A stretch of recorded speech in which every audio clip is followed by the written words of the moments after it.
यह कहानी एक भूत के खूनी बदले के बारे में है। बहुत साल पहले की बात है। एक गांव में राजवीर नाम का एक अमीर आदमी रहता था। उसकी उम्र लगभग 30-35 साल थी। उसे जंगल में शिकार करने का बहुत शौक था। एक दिन वो एक घने जंगल में शिकार करने के लिए गया। शिकार करते करते कब रात हो गई पता ही नहीं चला। जब रात हो गई तो रात भर रुकने के लिए कोई अच्छा सा जगह ढूंढने लगा। उस जंगल के बाहर एक बहुत विशाल बंगला था और उसमें भी एक शंभू नाम का अमीर आदमी रहता था और उसे भी शिकार करने का बहुत शौक था। वह रोज सुबह शिकार पर जाता और शाम को अपने बंगले पर आता और रात को दारू पीकर सो जाता। रोज का उसका यही दिनचर्या था। उस बंगले का रखवाली करने के लिए एक नौकर रखा था जिसका नाम रामू था। रामू अपने परिवार के साथ उसी बंगले में रहता था। उसके परिवार में उसकी पत्नी और एक 16-17 साल की बेटी थी। उसकी पत्नी और बेटी खाना बनाने का काम करती थी और रामू रखवाली का काम करता था। जब कभी उसके रिश्तेदार वहां रुकने आते तो ये तीनों उन लोगों की सेवा पानी करते थे। शाम का समय था। राजवीर अंदर गया और देखा कि शंभू आराम से बैठकर दारू पी रहा था। वह उसके पास जाकर वहां कुछ दिन रहने की इजाजत मांगा। शंभू ने हाँ बोल दिया और फिर दोनों मिलकर दारू पीने लगे। फिर ये दोनों अच्छे दोस्त बन गए और राजवीर कई दिनों तक वहीं पर रहा और ऐसे ही उनकी ऐसो आराम की जिंदगी चलने लगी। रामू की एक 16-17 साल की एक बेटी थी। एक शाम उसका मालिक शंभू और राजवीर शिकार करके दोनों वापस आए और नहा धोकर दारू पीने बैठ गए। पीने के बाद उन दोनों को इतना नशा लग गया कि राजवीर की जवान रामू के बेटी पर जाने लगे और वे दोनों रामू के बेटी के पास गए और उसके बेटी को छेड़ने लगे। उसकी बेटी जब डर के मारे रोने चिल्लाने लगी तब रामू की बेटी की आवाज सुनकर रामू और उसकी पत्नी वहां उसको बचाने आए।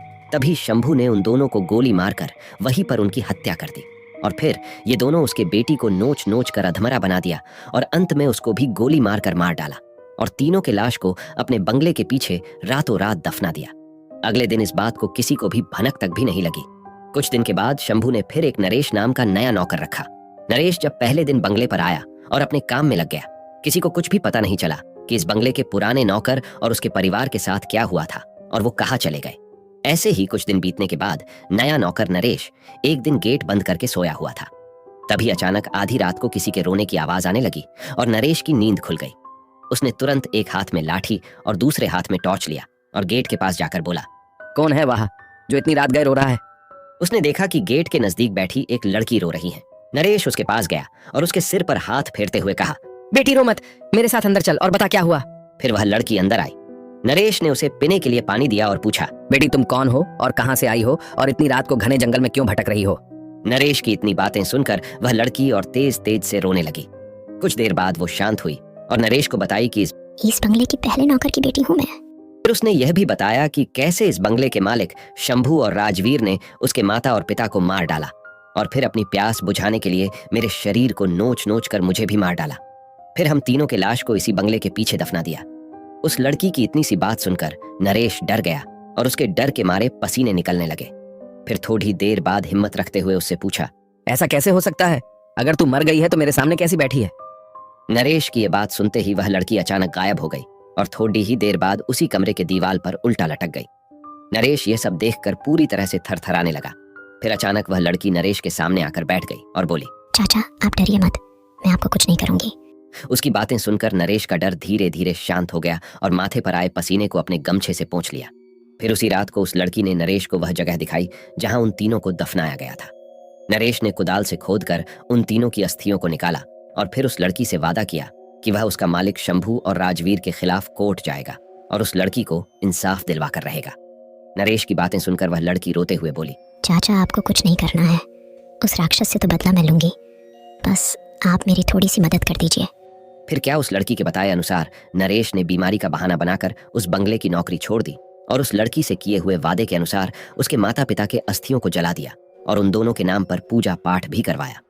उन दोनों की मुक्ति हो गई, लेकिन लड़की के कहे अनुसार नरेश ने ना लड़की के अस्थि को जलाया और ना ही उसके क्रियाकर्म के लिए कोई पूजा पाठ करवाया, क्योंकि उस लड़की ने कहा था कि अगर उसके लिए भी पूजा पाठ हो गई तो वह इस भूतिया शरीर से मुक्त हो जाएगी और फिर उस दरिंदों से अपना बदला नहीं ले पाएगी। समय बीतता गया। कुछ महीने बाद शंभू ने फिर एक नया नौकर ढूंढने की कोशिश करने लगा, लेकिन उस बंगले में कोई दूसरा नौकर आने को तैयार ही नहीं होता, क्योंकि नरेश दिन रात वही घूमता फिरता रहता और नए आने वाले नौकरों को उस बंगले की भूत वाली कहानी सुनाकर भगा देता। कभी कभी वह लड़की भी आने वाले नए नौकर को भूत बनकर रात के समय में अजीब अजीब आवाजें निकालकर डरा देती और वे डर के मारे भाग जाते। फिर दूसरे दिन रखवाली करने नहीं आते। उस बंगले पर ऐसे ही रोज कितने शिकारी आते, दारू पीते, मौज मस्ती करते, लेकिन जिंदा वापस कभी नहीं जाते, क्योंकि वहां आने वाले हर शिकारियों से उसको सख्त नफरत हो गया था। कभी कभी वो लड़की एक सुंदर रूप बनाकर जंगल में जाती और दूसरे शिकारियों को अपने जाल में फंसाती और शाम को उस बंगले में ले आती और रात को अपने असली रूप में आ जाती और उसे चिर फाड़ कर मार डालती और उसका खून पी जाती। ऐसी घटना कितने दिनों तक चलती रही और बंगले में मरने वाले शिकारियों की मौत एक रहस्य ही बनकर रह जाती। अगल बगल के लोगों के लाख कोशिश करने के बाद भी न हत्यारा पकड़ में आता और ना ही उनकी लाश। धीरे धीरे यह खबर आसपास के क्षेत्रों में फैल गई कि जंगल के पुराने बंगले में ठहरने वाले हर शिकारी की मौत हो रही है।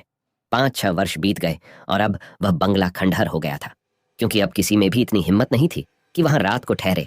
आखिर किसको अपनी जान की परवाह नहीं होती।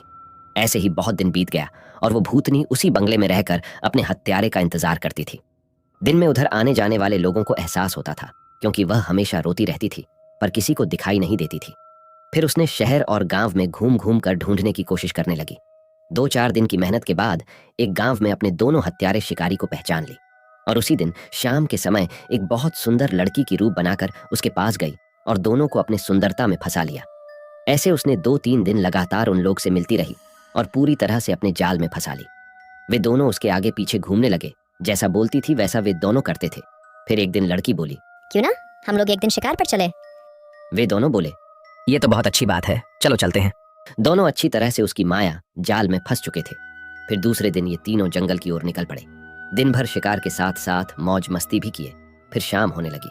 शंभू और राजवीर उस लड़की को बोले, अब सूर्य ढलने लगा है और थोड़ी देर में रात हो जाएगी, हमें घर वापस चले जाना चाहिए। तभी भूतनी बोली, डरो मत, आज रात यहीं जंगल का आनंद लेंगे। राजवीर बोला, यहाँ कैसे रुक सकते हैं, यहाँ आसपास कोई घर भी नहीं है। भूतनी उसकी बात सुनी तो मुस्कुराने लगी और बोली, तुम लोग चिंता मत करो, मेरा दोस्त का इसी जंगल में एक छोटा सा घर है, हम वहां पर रुक जाएंगे। दोनों उस भूतनी की बात मान गए और उसके कहने पर वहां चले गए। रात को पार्टी शुरू हुई। अब भूतनी अपनी डरावनी और भयंकर रूप में उन दोनों के सामने आई। उसको इस रूप में देखकर दोनों के पसीने निकलने लगे। ऐसा रूप देखकर अच्छे अच्छे की पैंट गीली हो जाती है। फिर वो क्या चीज थे। फिर भूतनी ने ग्लास में जूस के बजाय खून भरकर उन दोनों दुष्टों को पिलाना शुरू किया। अब उनकी हिम्मत ही नहीं थी कि उसको ना कहे, क्योंकि वे पूरी तरह से डरे हुए थे और कांप रहे थे। उसके बाद वो भूतनी अपना और ज्यादा विकराल रूप बनाकर उन दोनों पर कूद पड़ी और अपने बड़े बड़े नाखूनों से उसके शरीर को चीर दिया और उसके खून को पीने लगी। फिर उसके दोनों आंखों को निकाल कर खा गई और इसके बाद उसे एक पत्थर के ऊपर पटक पटक कर दोनों को मार डाली और उन्हें जान से मारकर उन्हें खत्म कर दिया। फिर वो भूतनी अपने आप गायब होने लगी, क्योंकि उसकी अधूरी इच्छा पूरी हो चुकी थी।